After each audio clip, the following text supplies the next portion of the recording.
ડભોઈ નગરપાલિકા દ્વારા pre monsoon કામગીરી હાથ ધરવામાં આવી છે। ત્યારે આગામી સમયમાં ચોમાસાની ઋતુ શરૂ થતી હોવાને કારણે નગરમાં પડતો વરસાદ તેમજ ઉપરવાસમાંથી આવતું વરસાદી પાણીના નિકાલ માટે ડભોઈ નગરપાલિકા દ્વારા હાલના તબક્કે કાંસમાંથી નીકળતો કચરો ભીનો હોવાથી રોડની બાજુમાં એકત્ર કરવામાં આવી રહ્યો છે।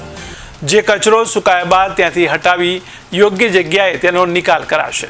ત્યારે આગામી સમયમાં ચોમાસા સિઝનને કારણે વરસાદી પાણીનો યોગ્ય નિકાલ કરવા અર્થે આ કામગીરી અતિ મહત્વની હોય।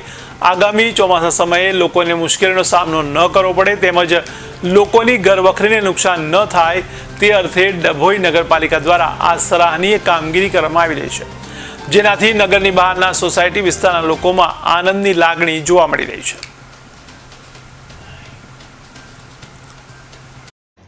આગામી ચોમાસાને ધ્યાનમાં રાખીને ડભોઈ નગરપાલિકા દ્વારા પ્રી મોન્સૂન કામગીરી મોટા પાયે શરૂ કરવામાં આવેલી છે। ડભોઈ નગરમાં પડતો વરસાદ અને ઉપરવાસથી ગોવિંદેશ્વર તળાવમાં આવતું પાણી જે ડભોઈ નગરમાં વડોદરી ભોગોળ, નાદોદી ભોગોળ થઈને વીઘાવાડિયા થઈ પસાર થાય છે, આ સંપૂર્ણ કાંસની સફાઈની કામગીરી ડભોઈ નગરપાલિકા દ્વારા શરૂ કરવામાં આવી છે।